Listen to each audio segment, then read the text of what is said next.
Hi hello welcome to వలయం TV. This is Lakshminarayana. Vemana పద్యాలు బహుశా పాత తరం వాళ్ళకు బాగా గుర్తుండుంటాయి, నా తరం వాళ్ళకు కూడా బాగా గుర్తుండుంటాయి, కానీ ఇప్పుడు వచ్చినటువంటి జెన్జీ బ్యాచ్కి మాత్రం గుర్తుండవు.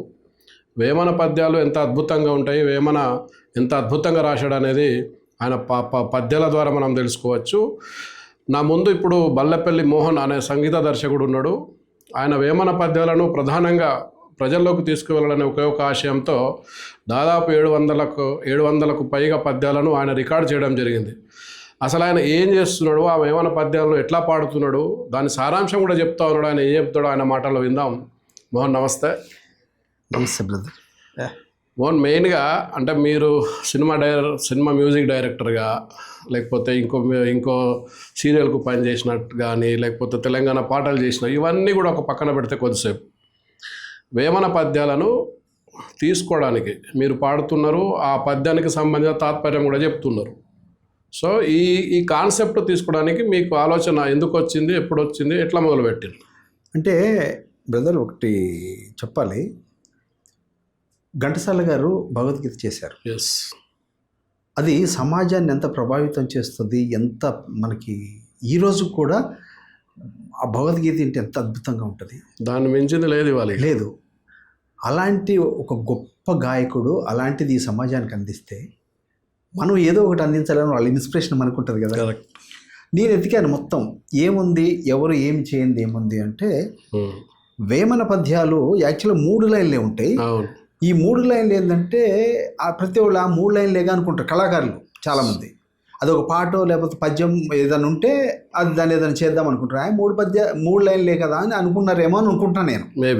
మేబీ అయితే ఏదో ఒకటి మనం పుట్టిన తర్వాత ప్రతి ఓడు ఎన్ని రోజులున్నా చచ్చిపోతాడు.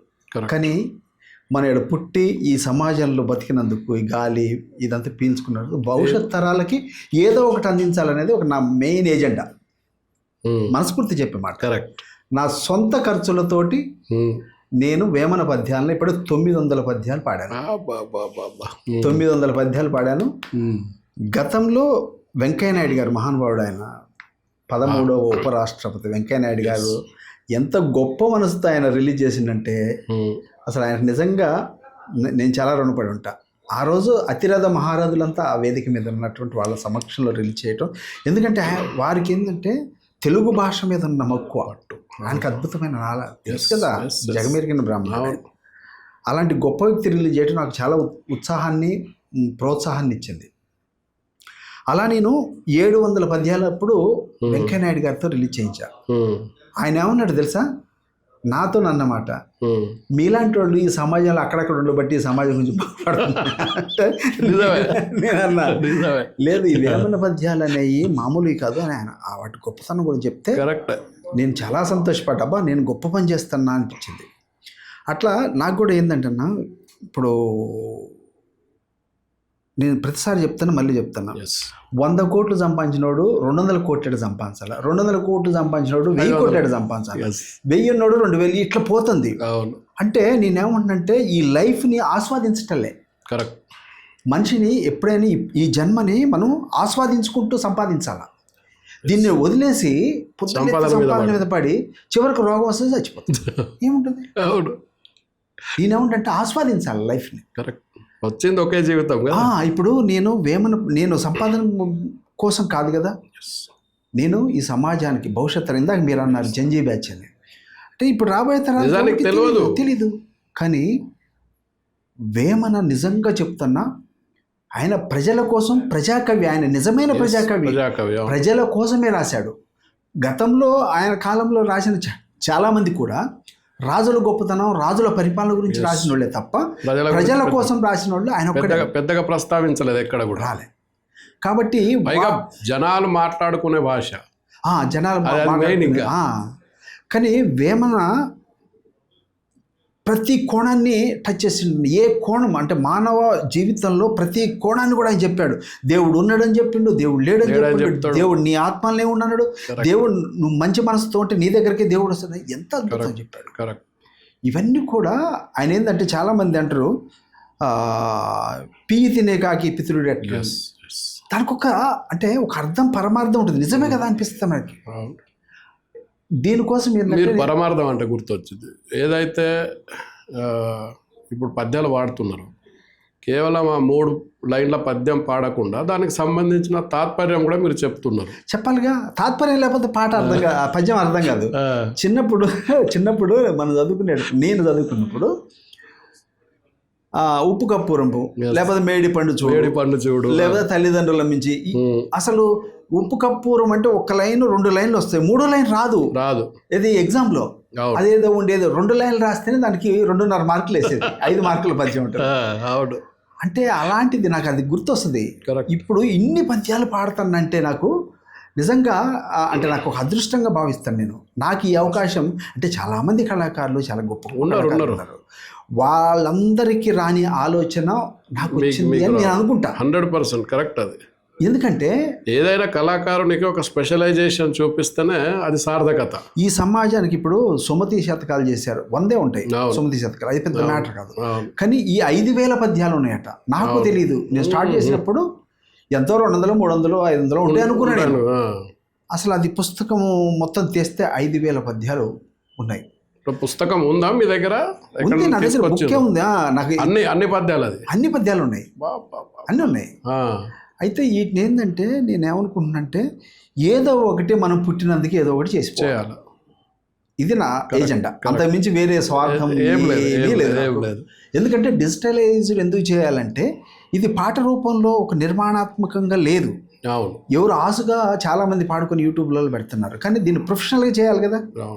ఇప్పుడు భగవద్గీత చాలామంది చేశారు, చాలామంది పాడతారు, అంత ప్రాధాన్యత ఉండదు. కాదు, ఘంటసాల పాడిందే భగవద్గీత.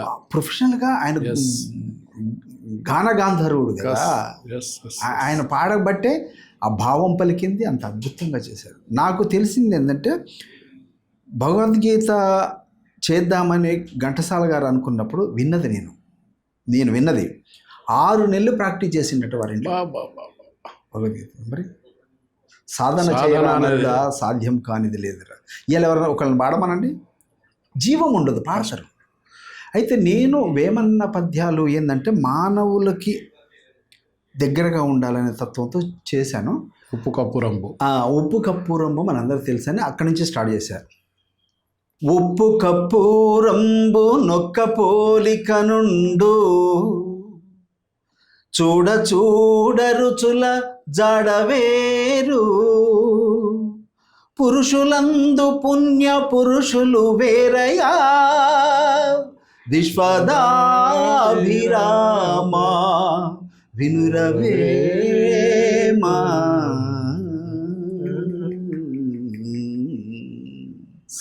ఉప్పు కప్పూరంబు చూడటానికి ఒకేలాగా ఉంటుంది, దాని రుచులు మాత్రం వేరువేరుగా ఉంటాయి. అలాగే పుణ్యపురుషులు పురుషుల్లో వేరుగా ఉంటారు అనేది వేమన భావన. ఇలా తాత్పర్యం చెప్పుకుంటూ పోతుంది. మేడి పండు చూడు మేలిమై ఉండును, పొట్ట విప్పి చూడు పురుగులుండు, పిరికి వాని మధిని బింకమేలాగరా, విశ్వదాభిరామా వినురవేమా.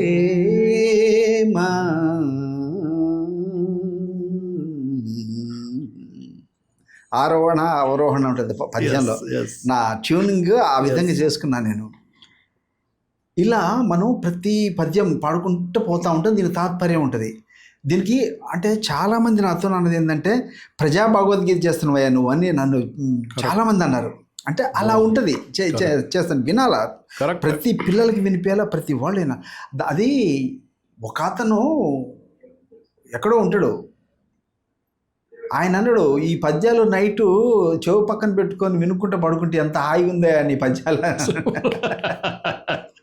నిజమే అని చెప్పారు. అట్లా అంటే ఈ పద్యాలన్నీ ఎంత నీతి పద్యాలు. ఇప్పుడు తల్లిదండ్రుల మీద దయలేని పుత్రుడు, పుట్టనేమి వాడు గిట్టనేమి, పుట్టలోని చెదలు పుట్టదా గిట్టదా, విశ్వదాభిరామ వినురవేమా.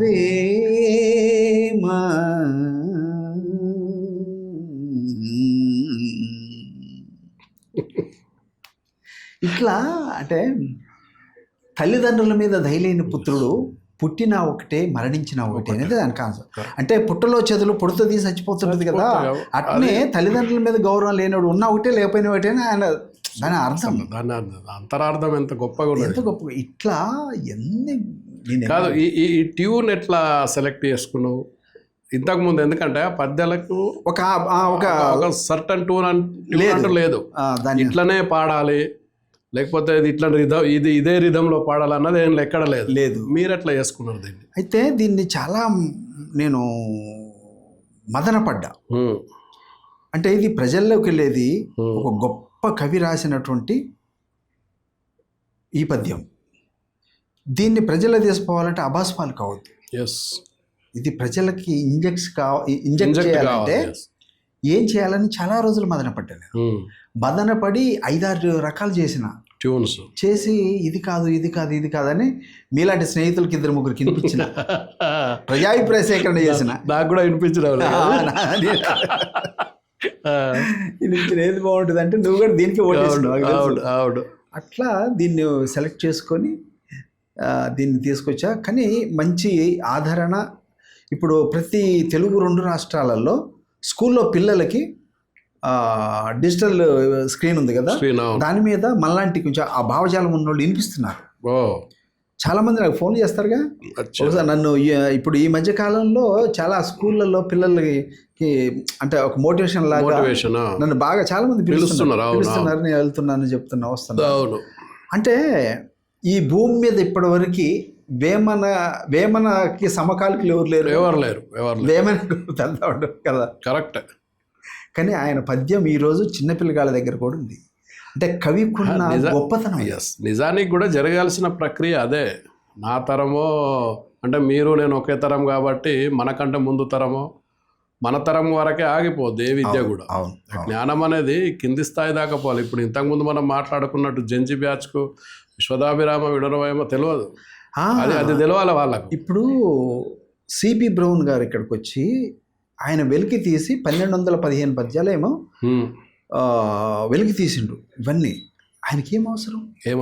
ఎస్, అంటే ఇక్కడ గొప్ప సాహిత్య సంపద ఉంది ఉందని ఆయన తెలుసుకొని తీసుకొచ్చారు. మిగతా వాళ్ళని తీసి ఒక రూపాన్ని తీసుకొచ్చారు. కానీ అవి పుస్తకాలు వేస్తున్నారు, పిల్లలు పంచుతున్నారు. అక్కడ వరకు ఎవరికి తగ్గట్టు వాళ్ళు పాడుకుంటారు. అవును, అట్లా కాదు, దీనికి ఒక రూపం ఉండాలి. ఆ రూపాన్నే నేను తయారు చేసిన. కరెక్ట్, వాస్తవం. అంటే మీరు పాడుతుంటే నాకు ఎక్కడో అనిపిస్తుంది భగవద్గీత ప్రభావము బాగా ఉంది మీ మీద. ఉండొచ్చు, అంటే నేను అవి అన్ని వింటాం కదా. భగవద్గీత అంత గొప్పది, భగవద్గీత లాగుందంటే ఇంకంతకంటే కావాలి. నాకు చాలా మంది కూడా ఇది ప్రజా భగవద్గీతయా మంచి చేస్తున్నావు బాగుందని అప్రిషియేట్ చేసిన వాళ్ళు నాకు చాలా హ్యాపీగా అనిపిస్తుంది. మహానుభావుడు ఘంటసాల గారు ఆయనతో అంటే అలా ఉంది అని అంటాం. నిజమే. అది టోటల్గా ఏంటంటే ఏది ఎలా ఉన్నా మన గొప్పతనం కంటే ప్రజలకి రీచ్ అయింది, అది గొప్పతనం. దానివల్ల ఏదో ఫలితం రావాల్సి వస్తుంది. మీరు ఏది ఆశించి స్టార్ట్ చేయలేదు. నాకు తెలుసు కాబట్టి. ఇప్పటిదాకా 900 పాటలు రికార్డ్ చేసిన మీకు ఈ వేమన పద్యాలకు సంబంధించి మొదటి వేదిక, మొదటి సన్మానం ఎక్కడ జరిగింది? ఏ సందర్భంలో జరిగింది? మొదటి వేదిక, మొదటి సన్మానం అంటే నాకు చెన్నైలో. చెన్నై గవర్నమెంటు అక్కడ రీసెర్చ్ సెంటర్ వాళ్ళు ఏం చేశారంటే గవర్నరు బిల్డింగ్లో 3 రోజులు సెమినార్ పెట్టారు. అంటే నేషనల్ ఇంటర్నేషనల్ లెవెల్లో పెట్టారు. ఆ నేషనల్ ఇంటర్నేషనల్ లెవెల్లో పెట్టిన వాళ్ళు నా పద్యాలు అప్పుడు 400 ఏమో కంప్లీట్ అయినాయి. అవి చూసి నాకు ఫోన్ చేశారు. మీకు అవార్డు ఇద్దాం అనుకుంటున్నాం సార్, మీరు ఇంత చేస్తున్నారు, మాకు బాగా నచ్చింది, మీరు మిస్ అవ్వకుండా చెన్నై రావాలి, ఇట్లా 3 రోజుల సెమినార్ ఉంటుంది. తిరువళ్ళూరు, వేమన, మన ఎవరు ఇంకొక కవి, ఈ 3 కవులతోని కలిపి అక్కడ 3 రోజుల సెమినార్లో నేషనల్ వైడ్కి చాలామంది వచ్చారు. ఆ 3 డేస్లో నాకు గ్రాండ్ అంటే గర్వంగా అనిపిస్తుంది. లైఫ్లో మెమొరబుల్ వాళ్ళు అవార్డు ఇచ్చారు నాకు, స్పెషల్ అవార్డు ఈ వేమన పద్యాలకి. అది నాకు ఫస్ట్ వేదిక. నిజంగా thanks to Chennai government. Great. ఇప్పుడు సినిమా ఇండస్ట్రీలో కూడా ఉన్నారు మీరు. సినిమా మ్యూజిక్ డైరెక్టర్గా పనిచేస్తూ ఒక పక్క వేమన పద్యాలను కూడా రికార్డ్ చేస్తున్నారు. ఈ కంపారిజన్లో మీకు ఏమనిపిస్తుంది? అంటే కళాకారుడు ఎప్పుడైనా మల్టీపర్పస్కి ఉండాలా. ఎస్, ఇప్పుడు మన వనజీవి రామయ్య సినిమా చేసాం, అవును అవును, గద్దర అవార్డు వచ్చింది. దానికి సంగీత దర్శకుడు ఎంత గర్వం ఉంటుంది. కరెక్ట్. ఎన్ని కమర్షియల్ సినిమాలు చేస్తే, అంటే కమర్షియల్ సినిమా తప్పట్టం కాదు, కానీ ఇది ఒక తృప్తినిచ్చే ప్రక్రియ. ఏంటంటే వనజీవి రామయ్య గారు పద్మశ్రీ అవార్డు, ఆయన పని ఆయన చేసుకుంటే న్యాచురల్గా వెళ్ళిపోయింది చూసారా. కరెక్ట్. ఆశించకుండా చేసిన వాళ్ళకి ఖచ్చితంగా ఏదో ఒక ప్రతిఫలం వస్తుంది. నాకు ఇది చేస్తే ఇది వస్తుంది, ఇది చేస్తే ఇట్లా ప్లాన్ పోతే రాదు. వనజీవి రామయ్య గారు నా చిన్నప్పుడు చూసి నేను రోడ్ల మట్టి సైకిల్ కట్టుకొని చెట్లు రోడ్ల మట్టి నాటుతా ఉండే. నేను ఒకసారి చూసిన పెద్ద వర్షం వస్తుంటే వర్షంలో కూడా నాటుతుండే ఆయన. అవును, మరి వర్షంలో నాడితే ఇంకా పక్కన నీళ్ళు పోయాల్సిన పని ఉండదు కదా. ఆయన అంకిత భావం. నేను అనేది ఏంటంటే ఈజ్ న్యాచురల్ గా ఆయన చేయాలనుకున్న చేసిండు. అందుకే ఆయనకి ఆ పద్మశ్రీ తక్కువ అసలు. ఎందుకంటే గ్లోబల్ ఇష్యూ, ప్రపంచం. ఇంకొకటి ఏంటంటే ఆయనకి మన ఏది ఇంటర్నేషనల్ లెవెల్లో ఆయన మాట్లాడటానికి ఒక అవకాశం వచ్చింది, ఇంటర్నేషనల్ వేదిక. కానీ ఆయన తీసిపోయాడు. అయ్యో, తీసిపోయలేకపోలే అంటే అట్టుంటుంది. ఆయనకు బాధ ఏం లేదు. అంటే మళ్ళాంటి వాళ్ళు అయితే ఏమనుకుంటుంది తెలుసు, అబ్బా అక్కడ పోవాలా, నేను నన్ను పట్టుకుని వెళ్ళిపోతా. ఆయన పోలే. వనజీవి రామయ్య ఇటీవల గద్దర అవార్డు కూడా వచ్చింది కాబట్టి ఇదే ప్యాటర్న్లో మీరు ఇంకొక పాట చేసిర్రు, ఏది ప్రకృతి మీద. ఏం పాట అది? శిలానివే. ఎస్. ఆ పాట నిజంగానే చాలా బ్రహ్మాండంగా ఉంటుంది. ఆ మ్యూజిక్ నేను కూడా విన్నా చాలాసార్లు. ఓకే. పాట లెంతీగా కూడా ఉంటుంది. 24 చరణాలు ఉంటాయి. చాలా పెద్ద పాట అది. సో ఆ పాట మీరు చేసిన మ్యూజిక్ గురించి కొంతసేపు అదేంటంటే అది చాలా నిజంగా అది చాలా అంటే ఓ సంవత్సరం ఆగింది ఆ పాట. రికార్డ్ అయ్యి కూడా సంవత్సరం ఆగింది. ఆ పాట నాకు జయరాజ్ అన్న ఏం చెప్పాడంటే, నేను 10 మంది సంగీత దర్శకులకు వెళ్ళాను మోహన్, నువ్వు 11వ వాడు అని చెప్పాడు. అబ్బో, నేను షాక్ అయింది. అది ఏంటంటే లేదు ఇది చాలా మంది దగ్గరికి వెళ్ళి నేను ట్రై చేశాను, నాకు అంతగా అనిపించలేదు, నీ ద్వారానే అది బాగుంటుందని ఇంట్లో మా పిల్లలు వాళ్ళంతా కూడా మోహన్ అయితే బాగుంటుంది అని అన్నారు అని నాకు చెప్తే నేను ఎట్లా అనిపిస్తుంది. ఒక లెజెండరీ మన రైటర్ ఆయన అనేసరికి అదేందన్నా అంటే, లేదు మోహన్ నువ్వు చేయాలంటే అప్పుడు స్టార్ట్ చేసి చాలా అంటే నేను ఇంత అద్భుతంగా చేసిన కాదు. మీరు చెప్పుకోవడం అంటే నేను ఒకసారి సాహిత్యం బాగుంటే సంగీతం కూడా కుదురుతుంది. సాహిత్యంతో పాటే సంగీతం. కరెక్ట్. కాబట్టి అదేదో నేను గొప్ప చేసిన అని చెప్పడం కూడా నాకు అనిపించదు. కానీ దానికోసం కష్టపడ్డా. ఎంత కష్టపడ్డా, 23-24 చరణాలకు మ్యూజిక్ చేయడం అంటే ఏం తమాషేం కాదు. అంటే నాకున్న దాన్ని బట్టి చెప్తున్నా, 3 చరణాలకు 2 చరణాలకు మ్యూజిక్ చేయడానికే 3-4 రోజులు పడుతుంది టైం. అయితే దీంట్లో థ్యాంక్స్ టు మా వందే మాతరం గారు, వందే మాతరం శ్రీనివాస్ గారి దగ్గర 10 ఏళ్ళు వర్క్ చేసి, మీ గురువు గర్వం చెప్తా. ఆయన కష్టపడే తత్వం నాకు చాలా అబ్బింది. అవును. మిగతా విషయాలు ఏమన్నా ఆయన ఎంత కష్టపడతాడంటే నిజంగా ఆయన దగ్గర నేను చాలా నేర్చుకున్నాను. చాలామంది అనేదానికంటే ఆయన దగ్గర లోపల అసలు నేను చెప్తున్నా, తెలుగు ఇండస్ట్రీ ఆయన్ని కమర్షియల్గా వాడుకోలేకపోయింది. మళ్ళీ ఒకసారి చెప్తాను, చాలాసార్లు కరెక్ట్. ఎందుకంటే ఆయన ఎలాంటి సినిమాలు చేశారు, అలాంటి గొప్ప ఆయన 300 పైన సినిమాలు చేశాడు. ఇప్పుడు వాళ్ళ కొడుకుని హీరోగా పరిచయం చేసిండు కూడా, మొన్న చేస్తున్నాడు. అయితే అంటే నాకు అంత మీకు ఎట్లా అటాచ్మెంట్ వందే మాతరంతో? మీకు అదొక ప్రక్రియ. ఏంటంటే నేను సినిమా ఇండస్ట్రీకి రావాలనుకున్నా క్రమంలో వందే మాతరం శ్రీనివాస్ గారు ఖమ్మం, మాది ఖమ్మం. ఆయన లెఫ్ట్ ప్రజానాట్య మండలిలో పనిచేసేవాడు. నాకు ఆ బ్యాచ్ అంతా మా నాన్న సిపిఐ పార్టీ, వాస్తవం మా నాన్న ద్వారా మా బాబాయ్ వీళ్ళందరూ కూడా అట్లా మనకి ఈజీ వే ఏంది అంటే వందే మాతరం రాష్ట్రీయ నిజాంగా. అప్పుడు కీరవాణి గారి దగ్గర నాకు సాధ్యమైద్దా? వాళ్ళ చెప్తాను టాప్ కదా వాళ్ళు. వాళ్ళకి మనకి అపాయింట్మెంట్ కానీ మన దొరకదు. ఇదైతే ఎవరితో మీలాంటి వాళ్ళతో చెప్పి పోవచ్చు. అక్కడ లోకల్ పొలిటికల్ లీడర్లు ఉంటారు కదా, సిపిఐ పార్టీ బలంగా ఉండేప్పుడు అట్లా నేను వందే మాతరం గారి దగ్గరికి వెళ్ళాను. ఆ తర్వాత ఆ ప్రక్రియలో భాగంగా సీతారామరావు అనే ఒక ఫ్రెండ్ ఉండే, తను కూడా హెల్ప్ చేసి వందే మాతరం గారితో మాట్లాడి ఫైనలైజ్. అంటే అదొక పెద్ద ప్రక్రియలో భాగంగా చెన్నైలో నేను స్వర్ణయుగం చూశాను.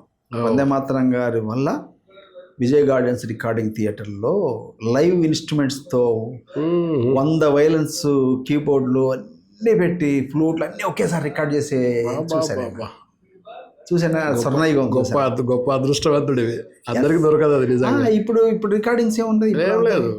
ఇప్పుడు కాదు, ఇప్పుడైతే AI నుంచి తీసుకొని పెట్టేస్తున్నారు. చూడాలి అది ఎంత అద్భుతం, మహా.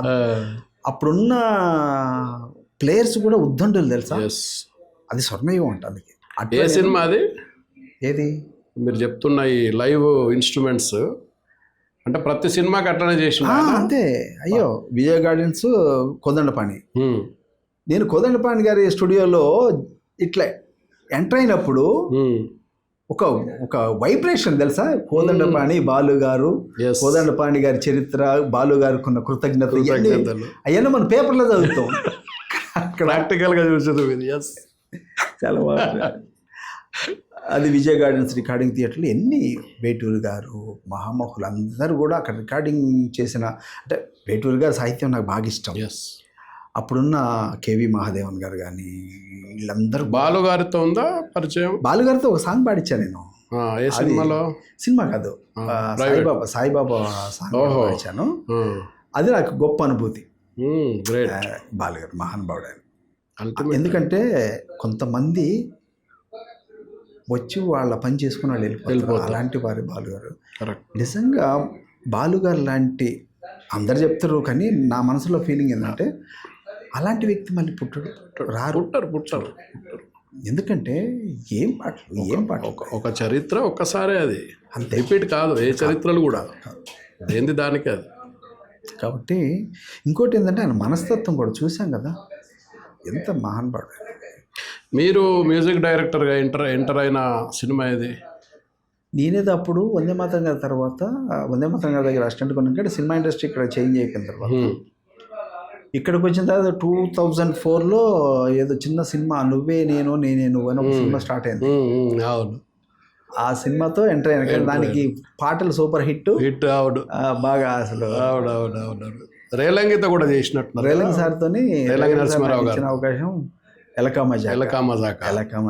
తర్వాత అబ్బో వాడ్ అనే బ్రహ్మాజీ గారు, ఇట్లా చాలా ఒక 30-32 సినిమాలు చేశాను. కొన్ని వేల పాటల సంగీతం, ప్రైవేట్ సాంగ్స్ చాలా చేశాను, కొన్ని వేల పాటలు సంగీతం అందించాను. తర్వాత కొన్ని 100 పాటలు పాడాను. అట్లా ఇవన్నీ చేసినప్పటికీ తెలంగాణ ఉద్యమంలో కూడా చాలా తెలంగాణ ఉద్యమాలు నేనే కదా, మీకు తెలుసు కదా. అది మోహన్ ముందు పెట్టుకొని తెలంగాణ ఉద్యమం గురించి మాట్లాడకుండా ఉండలేము కదా. తెలంగాణ ఉద్యమంలో కళాకారులకి ఏదైనా జరిగితే బల్లేపల్లి మోహన్కే జరగాలి, ఇది అందరికీ తెలిసిన సత్యం. కానీ ఎవరు మాట్లాడరు తెలుసా నీకు?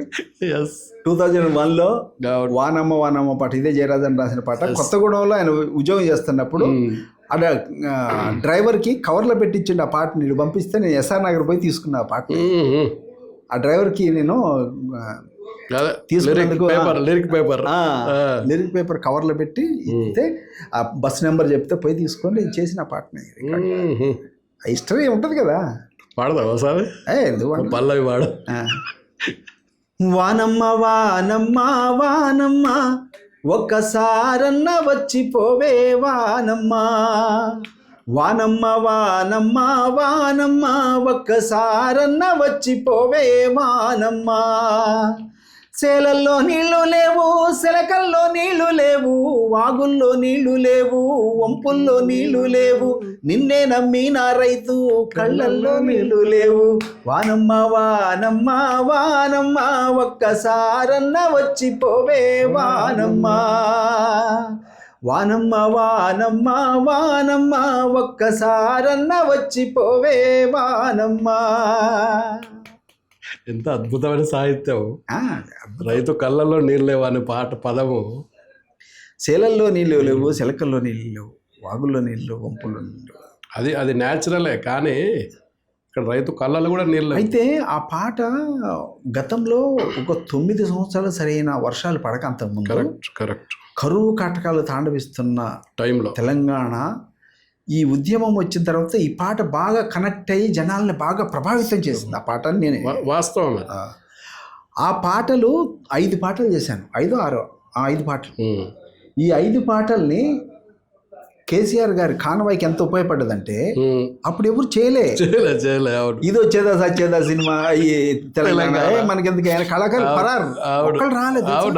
కరెక్ట్. వాస్తవం. నేనే చేసిన దగాపడ్డ తెలంగాణ అనే టైటిల్ పెడితే నిన్ను అరెస్ట్ చేస్తారా అని నన్ను భయపెట్టిన వాళ్ళు కూడా ఉన్నారు.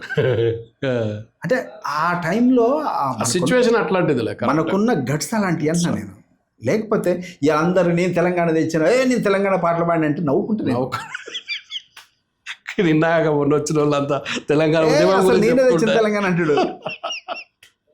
కోదండరామ్ సారు ఈ ఉద్యమం టైంలో ఈ పిల్లలు చనిపోతుంటే నన్ను పిలిచి, మోహన్ ఈ పిల్లల్ని ఆపడానికి ఏదన్నా మనం చేద్దాము, కొన్ని పాటలు చేయంటే మళ్ళీ చేసిన రవీంద్ర భారతిలో సారా ధోరణి రిలీజ్ చేసింది. అది కూడా చాలా ప్రభావితం చేసింది. ఎందుకు సస్తావు క్యాసెట్ కూడా చేశాను. అట్లా తెలంగాణ కోసం చాలా పాటలు చేశాను నేను. కాకపోతే ఏంటంటే పబ్లిసిటీ లేదు. చాలా మంది ఈ పాట నువ్వు చేసినట్టారు. ఇప్పుడు చెప్పలే శిలా నీవే పాట నువ్వు చేసినట్టారు. అవును, చాలా మందికి తెలియదు. అంటే దీంట్లో ఒకటి ఏంటంటే పబ్లిసిటీ చేసుకోవటం కూడా ఒక తెలివే. ముఖ్యం కాదు, తెలివి ఉండాలి. నేనేంటంటే ఆ పని మనం ప్రమోట్ చేసుకోవాలరా కాదు, ఆ పని చేస్తాం ఇచ్చేస్తాం వెళ్ళిపోతాం. అది ఆ తీసుకున్న వాళ్ళు ప్రజెంట్ చేసుకుంటా ఉంటారు. మరి ఇది బల్లేపల్లి మోహన్ చేసిండు, ఆయన చాలా ఇది చేసిండు అని కష్టం. అంటే నీ అదృష్టం ఏదంటే వేరే క్లెయిమ్ చేయాలి, ఈ పాట నేనే చేసినాను, ఇంకా అది కూడా వస్తుంది. అది కూడా వస్తుంది, ఆ పేరు లేకపోతే వస్తుంది. నేను వానమ్మ పాట ఏదో ఛానల్ యూట్యూబ్ ఛానల్లో పెడితే ఎన్ని మిలియన్స్ చూశారు. అది చూస్తే కింద నా పేరు లేదు. అతను ఫోన్ చేశా, ఏమండి ఈ పాట సంగీత దర్శకుడు ఎవరు అన్న. బల్లెపల్లి మోహన్ అన్న అన్నాడు. ఆయన ఎవరు మరి దాని పేరు పెట్టవతమ్మి అన్న. అరే అన్న, అంటే నీకు ఆత్రం తప్ప ఎవరికి గౌరవించాలో తెలవాలి కదా. ఈ పాట ఎవరు రాశారు, ఎవరి శ్రమ ఇది, ఎవరి శ్రమని ఎవరు దోచుకోవాలి, వాళ్ళకి గుర్తింపుని ఇవ్వమంటే డబ్బులు ఇవ్వమంటలే. అప్పటికప్పుడు అన్న 2 నిమిషాలు ఆగండి అని టక్ రాసి ఇది మన డిస్క్రిప్షన్లో రాసి అప్పుడు నాకు పెట్టండి. మరి బల్లేపల్లి మోహన్ తెలుసు కానీ చాలా మందికి డిస్క్రిప్షన్లో రాయరన్నా, చాలా మంది తప్పు. ఇప్పుడు శిలా నీవే పాట అన్న ఒక పాట చేయాలంటే 10 మంది సమూహమే ఒక పాట తయారైంది, అంతే కదా, ఒక్కటి చేయలేము. ఇప్పుడు రెహమాన్ గారు వచ్చినప్పుడు ఆయన ప్రతి కోరస్ సింగర్స్ పేర్లు వేసాడు, అందరికి రికగ్నిషన్ ఇచ్చాడు. కరెక్ట్. శిలా నీవే పాటలు నేను అదే చేశాను చూడండి. అంటే వాయించిన వాళ్ళు, ఫ్లూట్ వాయించి కీబోర్డ్ వాయించిన వాళ్ళు, పాడిన వాళ్ళు అందరి దానికి ఫైనల్గా చెన్నైలో మిక్సింగ్ చేయించాం. వారికి ఫోన్ చేసి వాళ్ళ ఫోటో తీసుకుని వేసాం. వాళ్ళకి రికగ్నిషన్ ఇవ్వాలి కదా మరి పని చేసినప్పుడు, లేకపోతే ఇంకెందుకు పని చేయాలి అతను కదా. అట్లా మీరు చూడండి, శిలా నీవే పాట వెనక ఉన్న దీనికి వర్క్ చేసిన ప్రతి వాళ్ళది నేను చేశాను. చలో ఫైనల్గా ఇటు సినిమా, ఇటు పద్యాలు, ఇటు తెలంగాణ పాటలు, రకరకాల ప్రయాణం చూస్తుంటే ఏమనిపిస్తుంటుంది మీ ప్రయాణం? మీకు మిమ్మల్ని మీరు ఒకసారి సమీక్షించుకుంటే, అంటే ఇది ఒక ప్రక్రియలో భాగంగా ఇది నిరంతర ప్రక్రియ కదా. ఇప్పుడు ఒక కళాకారుడికి రిటైర్మెంట్ లేదు కదా. లేదు. కళాకారుడు జీవం ఉన్నంత వరకే, తన తుది శ్వాస వరకు కళాకారుడుగా తను చేసుకుంటూ పోయేదే. ఇప్పుడు ఘంటసాల గారు అప్పుడు విషయం చెప్తే, ఆయన హాస్పిటల్లో ఉండి కూడా లాస్ట్లో భగవద్గీత పాడినని మనం ఎంత తాపత్రయం, ఎంత గొప్ప విషయం. కరెక్ట్. ఇలాంటి కళాకారుడికి మరణం లేదు. కళాకారుడు చనిపోయినా జీవించే ఉంటాడు. అందుకే కళారంగం యొక్క వేమన పద్యాలు అంటే, మళ్ళా కమింగ్ టు వేమన పద్యాలు వస్తే, వేమన పద్యాలు అనగానే రాయలసీమ ప్రాంతము, అనంతపూరు, ఇదంతా ఇప్పుడు సాహిత్యము ఉంది, దాన్ని ప్రాంతాలకు అతీతంగా ఉండాలి యాక్చువల్గా. నేనేం ప్రాంతాల గురించి అడగట్లేదు, ఆ ప్రాంతానికి మీరైనా ఎప్పుడైనా వెళ్ళినరా, ఆ పరిసరాలు ఏమైనా చూసిరా అని అడుగుతున్నారు. నాకు గొప్ప విషయం చెప్పాలి, భలే గుర్తు చేశారు. వేమన జయంతి సందర్భంగా అనంతపూర్ జిల్లా సత్యసాయి, ఇప్పుడు సత్యసాయి జిల్లా, అక్కడ కటారుపల్లి అచ్చా. జీవ సమాధి అయింది అక్కడే. అక్కడ వేమన కి గుడి కట్టారు, ఓహో. రోజు పూజలు జరుగుతాయి. అక్కడికి నన్ను ఇన్వైట్ చేసి నాకు గ్రాండ్ సన్మానం చేశారు అక్కడ ఎమ్మెల్యే గారు అరే వా. రీసెంట్గా, లాస్ట్ ఇయర్ గ్రేట్. ప్రసాద్ గారు. ఆడ నాకు చాలా గ్రాండ్, నాకు చాలా అసలు ఆ పద్యాలు అక్కడ వేస్తుంటారు అప్పుడప్పుడు. నేను పాడిన పద్యాలు పద్యాలా? అక్కడ వేస్తుంటారు గుళ్ళో. ఓ గ్రేట్. అట్లా ఈ మధ్య మన ఎస్వి కృష్ణారెడ్డి గారి వాళ్ళ ఊరు ఇక్కడ ఆంధ్రాలో, అక్కడ కూడా టెంపుల్స్ కట్టారు, అక్కడ కూడా నా పద్యాలు వేస్తారు. ఈ పద్యాలన్నీ మోగుతున్నాయి. నాకు ఇంకొక ఈ సందర్భం చెప్పాలా, యాకయ్య అని మన ఇంటి పక్కన ఉంటాడు, తను డ్రైవర్ కమ్ ఆకుకూరలు అమ్ముతాడు చాలా మా ఇంటి పక్కన. తను ఒకరోజు అక్కడికి వెళ్ళిండు, ఏదో డ్రైవర్గా వెళ్ళి పోతే అక్కడ నా పాటలు మోగుతున్నాయట. నాకు ఫోన్ చేసి, సార్ మీ పద్యాలు ఇక్కడ మోగుతున్నాయి సార్, ఇది సార్ అని చెప్పాడు. నాకు ఎంత ఆనందం ఉంటుంది కదా. మళ్ళీ తను ఒక సలహా ఇచ్చాడు, సార్ నేను ట్రావెల్లో పోతుంటే ఈ పద్యాలు పెట్టి 7 పద్యాలు అయిపోయిన తర్వాత ఎనుకుంటూ పోతుంటే వెనక ఓనర్స్ ఉంటారు కదా, కూర్చుంటే వాళ్ళు అన్నారట, వాళ్ళు ఏమన్నా అనుకుంటారేమో అని ఈయన 7 పద్యాలు అయిపోయిన తర్వాత ఆపినందుకే పెట్టానట. మీకు ఇష్టం ఉందో లేదని ఆపిన సార్ అని, లేదు పెట్టు వేమన పద్యాలు ఇంటేందా. అప్పుడు అతను ఒక సలహా ఇచ్చింది, నాకేం తెలుసా సార్, 7 పద్యాలే కాదు సార్, ఇవన్నీ కలిపి ఒక లాంగ్, అంటే మీ లాంగ్ జర్నీ పోయేటప్పుడు ఇది పెట్టుకుంటే జర్నీ అయిపోయేంత వరకు రావాలి సార్, మీరు అట్టేదని చేయండి సార్ అంటే, నేను 532 పద్యాలు ఒకే బంచ్లో పెట్టాను. అది ఎంతమంది అంటే కొన్ని లక్షల మంది చూశారు. సూపర్. కొన్ని లక్షల మంది అయ్యి అంటే ఎక్కువ మంది చూస్తున్నారు. గ్రేట్. అంటే వాళ్ళకు ట్రావెలింగ్లో ఈజీగా ఉంటుంది కదా. తను చెప్పిన సలహా మేరకు నేను చేసినాను. బాగుంది. అంటే వేమన పద్యాల్లో అల్టిమేట్ టార్గెట్ ఏంది, మీ అచీవ్మెంట్ ఏంది? అచీవ్మెంట్ ఉంటుంది సమాజం అంటే ఎన్ని చేయాలని నేను అనేది. ఇది నిరంతర ప్రక్రియ. ఎన్ని పద్యాలు నా దగ్గర ఉన్న పద్యాలన్నీ పాడేస్తూనే పాడుతూనే ఉంటా. వెళ్తుంది, ఎక్కడ దాకా వెళ్తుందో తెలీదు. నెక్స్ట్ ఏంటంటే ఒక గ్రాండ్ 1000 పద్యాలు, 1008 పద్యాలతోటి ఒక గ్రాండ్ ఈవెంట్ చేయాలి కదా. చేయాలి. నేను అంటే ఈ మధ్య నేను మొన్న విజయవాడ విజయవాడ నన్ను గెస్ట్గా ఇన్వైట్ చేస్తే మన దాశరథి అదే మన కృష్ణమాచారి గారి 101వ జయంతి చాలా గ్రాండ్గా చేశారు. విజయవాడ, రాజమండ్రి, వైజాగ్లో. అయితే నేను వైజాగ్ వరకు వెళ్ళి రిటర్న్ వచ్చాను. ఎంత గొప్పగా చేశారంటే నిజంగా వాళ్ళ సంస్థ నుంచి సమైక్య భారతి కల్చరల్ ఈవెంట్, ఇంకొక అంటే మనం ఇంకోటి ఏంటి పొట్టి శ్రీరాములు స్మృతివనం, ఇలాంటి ఒక 3 సంస్థలు కలిపి చేస్తుండ్రు. వాళ్ళు ఏమన్నారంటే, మా సంస్థ నుంచి నెక్స్ట్ ముఖ్యమంత్రి గారిని పిలిచి చంద్రబాబు గారితో ఇక్కడ చేపిద్దాం భారీ ఎత్తున, 1008 పద్యాలు అయినప్పుడు మనం చేద్దామని ఆ ప్లాన్లో ఉన్నా. Good very good. తప్పకుండా మంచి ఆలోచన. ఇవన్నీ చూస్తుంటే కొంపదేశం ఆంధ్రాలో సెటిల్ అయితే అయింది. ఈ సాహిత్యానికి సంపదకి ఆంధ్ర ఏమంటే తెలంగాణ. ఇప్పుడు వేమన పద్యాలు ఉన్నాయి, ఇంగ్లీష్లో కూడా తర్జుమా చేశారు, తమిళ్లో, కన్నడలో, మలయాళం అన్ని భాషల్లో చేశారు. మంచి ఎక్కడున్నా మంచే కదా. మంచి అది సమాజానికి ఉపయోగపడేది కదా. మనం వేటూరు గారు రాసిన పాటలు మనం వింటలేదు, బాలుగారు పాడిన పాటలు ఇవన్నీ పిచ్చేవారు. అది అంటే అయిపోయాయి. ఇప్పుడు ఆంధ్ర తెలంగాణ కోట్లాట అయిపోయింది.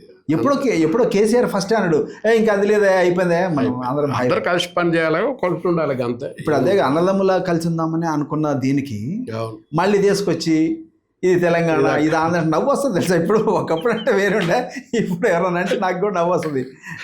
కాదు, సందర్భం వచ్చింది కాబట్టి అడుగుతా. లాస్ట్ క్వశ్చన్, కీరవాణి నిజానికి మీరు అన్నట్టు ఎక్కడా ఈ ప్రాంతీయ భేదాలు కాదు, నా ఉద్దేశం కూడా అది కాదు. కానీ తెలంగాణ రాష్ట్రానికి, తెలంగాణ ప్రజల ఆత్మగౌరవానికి ప్రతీకగా నిలవాల్సిన ఒక పాటను కీరవాణి గారు మ్యూజిక్, అంటే మీరు ఇండస్ట్రీ కాబట్టి కీరవాణి గారు మ్యూజిక్ చేసిన తర్వాత చాలా వ్యతిరేకత వచ్చింది. ఈవెన్ అది నేనే మీరు అదే చెప్పబోతున్నా. ఈవెన్ మీరు కూడా దాని ప్రెస్ నోట్ ఇచ్చారు. అది నేనే చేసింది. ఎందుకు చేశానంటే దాంట్లో కాజు ఉంది. ఇప్పుడు ఇందాక మాట్లాడిందంతా ఇట్లా మాట్లాడి ఇప్పుడు ఇట్లా మాట్లాడుతానంటే ఇదేంటంటే రీజన్ ఏంటంటే, తెలంగాణ ఆంధ్ర విడిపోయిన తర్వాత తెలంగాణ కళాకారులతోని చేపిస్తే బాగుంటుందనే కదా నా ఉద్దేశం. ఇప్పుడు కూడా అదే దాని మీదనే ఉంటుంది. ఎందుకంటే నీళ్ళు నిధులు నియామకాలు అదే కదా, మరి ఉద్యమమే జరిగింది దానికోసం కదా. నేనేమంటే ఇలా తెలంగాణ రాష్ట్ర గీతం చేయటానికి ముందుకు వచ్చినటువంటి వాళ్ళు నా తెలంగాణ బిడ్డలు చచ్చిపోయినప్పుడు మీరు ఎందుకు సంగీతం ఎక్కడ ఉన్నారు? అది బాధే కదా, వాస్తవం అది. అది ఖచ్చితంగా దాని మీదనే ఉంటాయి. ఇప్పుడు ఏదో ఎట్లుందని లేకపోతే, ఎందుకంటే అది వేరు ఇది వేరు. ఇప్పుడు సాహిత్యం మన సినిమా తీసిన మనకో ఎవరైనా పెట్టుకోవచ్చు, అది వేరు. ఇది ఆంధ్ర తెలంగాణ ఎందుకుంటుంది? ఇప్పుడు ఇలాంటి సాహిత్యం ఉంది అనుకో, ఏమన్నా సాహిత్యం ఉంది, దానికి ఆంధ్ర తెలంగాణ లేదు, ఏం సంబంధమే లేదు. అట్ట కాదు కదా, ఇది ప్రజలకు ఇది ఆత్మ, ఇది ప్రజల ఆత్మ ఇది. మరి అంతే కదా. మరి అట్టేటప్పుడు ఇక్కడ ఇప్పుడు అక్కడ అదే ఆంధ్ర వ్యక్తిని ముఖ్యమంత్రి పెట్టి తప్పేంటి? కరెక్ట్. మరి పాటకే ఛాన్స్ ఇచ్చినప్పుడు అందుకే కదా చిరంజీవి మిస్సెస్ను తీసుకెళ్ళి యాదగిరిగుట్ట, ఇక అదంతా రాజకీయం, మళ్ళీ అది మన సంబంధం చెప్తున్నా. ఎందుకంటే రాజకీయాలు అంటే రాజకీయ కోణాలు ఎట్లుంటే, మనం రాజకీయాల నుంచి వచ్చినాం, మనకి రాజకీయ జ్ఞానం మీకు ఉంది కదా. అంటే సమీకరణాలు ఉంటాయి, ఈ సమీకరణాలు ఇప్పుడు మనం రాజకీయాలు అది డిస్కషనబుల్ ఇష్యూ కాదులే ఇప్పుడు, కానీ మనకి సంబంధం లేని వ్యవహారం అది. Right Mohan, last question. అంటే లైఫ్లో చాలా చూసినావు, మ్యూజిక్ డైరెక్టర్గా, సింగర్గా, రైటర్గా, రకరకాల అన్నీ చూసినావు. లైఫ్లో ఒక గోల్ అనేది ఉంటుంది మనిషికి, ప్రతి మనిషికి ఒక గోల్ ఉంటుంది. మీ గోల్ ఏంటి అచీవ్ చేసుకుందాం అనుకున్నది ఏంటి? అంటే నేను ఒక రూట్లో వెళ్తున్నాను ఇప్పుడు, ఇంకోటి చేయలేము కదా. కరెక్ట్. ఏదైనా క్రియేట్ చేస్తే ఈ మ్యూజికల్ని, ఈ పాటల రూపంలో ఈ సమాజానికి మనం ఉపయోగపడే విధంగా. ఇప్పుడు సినిమాలు వస్తాయి, సినిమాలు నా బతుకు తెరువు, సినిమాలు వస్తే చేస్తాం. ఇలాంటివి చేయటం ఎంతమందికి సాధ్యమైంది? ఎంతమంది చేస్తారు మీరు ఆలోచన. ఇప్పుడు శిలా నీవే శిల్పి నీవే, ఇంత గొప్ప పాట. ఈ పాటకి నాకు ₹10 బిళ్ళ కూడా రాలే, నా జేబులోకి రాలే. కానీ దానికి ఎంత పేరు, అంతకంటే ఎక్కువ పేరు వాస్తవం. అది చిరస్థాయిగా నిలబడిపోయిందిగా, నాకు రెస్పెక్ట్ని ఇచ్చిందిగా. ఓహో ఇతను ఇది కాదు, ఇది కూడా చేయగలరా. ఇప్పుడు మరి ఇది కొత్త పద్యాలు అసలు దీంతో చిరస్థాయిగా ఉండిపోయింది అనేది. చాలా మంది నాకేం చెప్తానంటే, మోహన్ తరతరాలుగా ఈ నిలబడే ఒక పెద్ద కార్యం చేస్తున్నావు నువ్వు, ఇది మాత్రం నువ్వు అసలు ఏమంటున్నారు తెలుసు, ఇప్పుడు నేను ఆఫ్ చేసినా కానీ నాకు కొట్టేటట్టు ఉంటుంది. నిజంగా తెలుసా, చాలా మంది మోహన్ నువ్వు ఆపొద్దు, కంప్లీట్ చేయాలని అని నన్ను చాలా మంది ఎంకరేజ్ చేస్తాను. నేను కూడా అదే కోరుకుంటుంటా, ఆపొద్దు, ఎన్ని అయితే అన్ని చేయాలి, ఎంత సాధ్యమైతే అంతవరకు చేస్తూ పోవాలి మనం. నిన్న ఒక ఈ సందర్భంగా దాశరథి గారి జయంతి నేను రాజమండ్రి వెళ్తే, అక్కడ చైతన్యరాజు గారు అని ఒక 350 ఎకరాలలో యూనివర్సిటీ, అసలు ఆయన చూస్తే ఎంత గొప్ప మనిషి, మనసు డబ్బులు కాదు, ఆయన మమ్మల్ని రిసీవ్ చేసుకున్న విధానం చూస్తే ఆశ్చర్యపోతాను. చాలా గొప్ప మనిషిని కలిసిన ఫీలింగ్ ఉంది నాకు ఆయన చూస్తే. అసలు 20 సంవత్సరాల అనుబంధం ఉందనే మన ఇద్దరికి అని చెప్పి, నేను ఆయన కలిసిన తర్వాత సార్ అంటే నేను సార్ అన్నయ్యని పిలుస్తాను.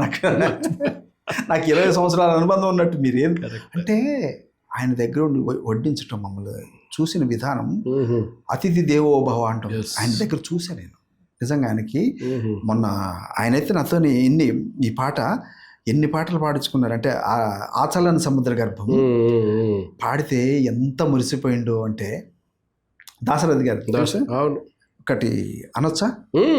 తప్పకుండా, వైనాట్ తప్పకుండా. అంటే మన దాశరథి గారి గురించి వస్తే, ఆయన స్వచ్ఛమైన ప్రజాకవి, పోరాటాలు చేసిన ఆయన, అసలు బడుగు బలహీన వర్గాల కోసం నిజాం నవాబుని ప్రశ్నించినటువంటి ఆ రోజుల్లో చాలా గొప్ప మనిషి.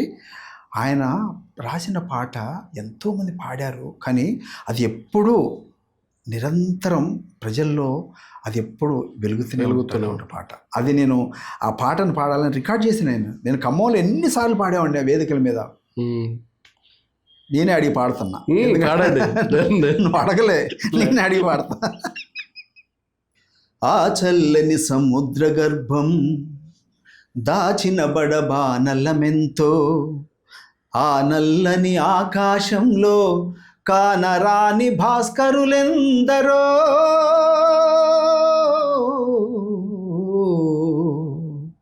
ఆ చల్లని సముద్ర గర్భం దాచిన బడబానలమెంతో. భూగోళం పుట్టుక కోసం రాలిన సురగోళాలెన్నో, ఈ మానవ రూపం కోసం జరిగిన పరిణామాలెన్నో. ఆ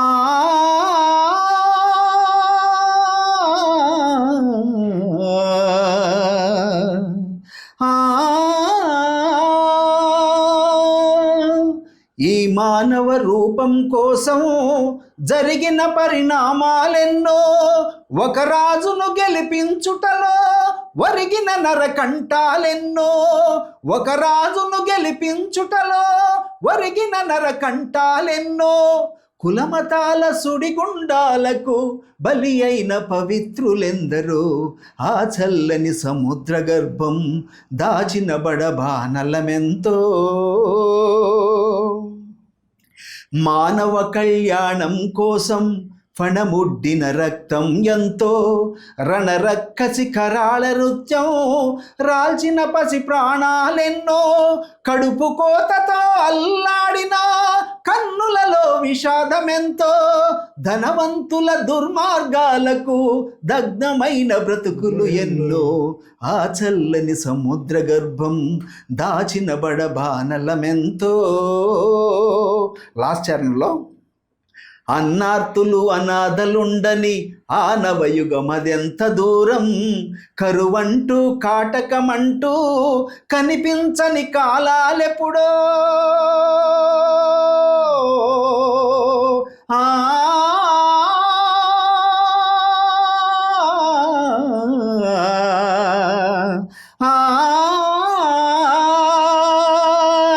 కరువంటూ కాటకమంటూ కనిపించని కాలాలెప్పుడో. పసిపాపల నిదుర కనులలో ముసిరిన భవితవ్యం ఎంతో. పసిపాపల నిదుర కనులలో ముసిరిన భవితవ్యం ఎంతో. గాయపడిన కవి గుండెలలో రాయబడని కావ్యాలెన్నో. ఆ చల్లని ఎంత గొప్ప పాట, ఎంత గొప్ప పాట అది. ఏది ఎప్పుడు ఇది అంటే ఒక చైతన్యానికి ఒక అంటే రోమాలు ఇట్లా నిక్కబొడుస్తుంటాయి పాట వింటుంటే. ఈ భూమి పుట్టడానికి ఎన్ని పరిణామాలు జరిగినాయి అని చెప్పి. భూగోళం పుట్టుక కోసం రాలిన సురగోళాలెన్నో, ఈ మానవ రూపం కోసం జరిగిన పరిణామాలెన్నో. ఒక రాజును గెలిపించుటలో ఒరిగిన నరకంఠాలెన్నో. కులమతాల సుడిగుండాలకు బలి అయిన పవిత్రులే. లేదా కులం లేదా ఈరోజు సొసైటీ లేదా? అన్ని చోట్ల ఉంటుంది. మరి ఎంత దూరదృష్టి చూడు. ఆయన ఎప్పుడో రాసింది ఇవాళ కళ్ళ ముందు కనిపిస్తుంది కదా మనకు. అట్లా ఇలాంటి గొప్ప గొప్ప పాటలు పాడితే, అంటే ఎన్ని సినిమా పాటలు పాడినప్పటికీ అవును, ఇలాంటి పాటలు పాడటం వల్ల తృప్తినిస్తుంది. సమాజానికి ఏదో మనం ఒక చైతన్యాన్ని చేసిన ఆలోచన క్రియేట్ చేసింది పాటే. 100 స్పీచ్ల కంటే ఒక పాట చైతన్యాన్ని నింపుద్ది అనేది కవులు చెప్పిన మాట. చివరిగా నా పాట ఉంది కదా, శిలా నీవే శిల్పి నీవే శిల్పము నీవే సృష్టిలో, నిన్ను నువ్వు మలుచుకుంటూ నిలిచిపో చరితలో, పుడమిలో అణువణువు నీదే పరవశించుట నేర్చుకో, జీవించడంలో ఉన్న మధురిమ తెలుసుకోలేవెందుకో, శిలా నీవే శిల్పి నీవే శిల్పము నీవే సృష్టిలో, పాడి పంటలు పసిడి రాసులు ఆలమందలు పాలధారలు, గరక పువ్వులు గడ్డి పాన్పులు తుమ్మెదలు తూనీగ నవ్వులు, ఎన్నో ఉండి ఏమి లేదని బాధపడతావెందుకో, జీవించడంలో ఉన్న మధురిమ తెలుసుకోలేవెందుకో అని ఇంతటితో ఈ కార్యక్రమం ముగిసింది. Thank you Mohan, thank you very Thank you. Much. చాలా రోజుల నుంచి ఎస్, నీ దగ్గర ఇంటర్వ్యూ తీసుకోవాలని నాకు కోరిక ఈరోజు నాకు ఇప్పటి నుంచి అనుకున్నాము, ఇవాళ ఇట్లా కుదిరింది. అవునవును. Thank you very much. Thank you ధన్యవాదాలు. ఇది బల్లపల్లి మోహన్తో స్పెషల్ ఇంటర్వ్యూ. మరో గెస్ట్తో మళ్ళీ కలుద్దాం.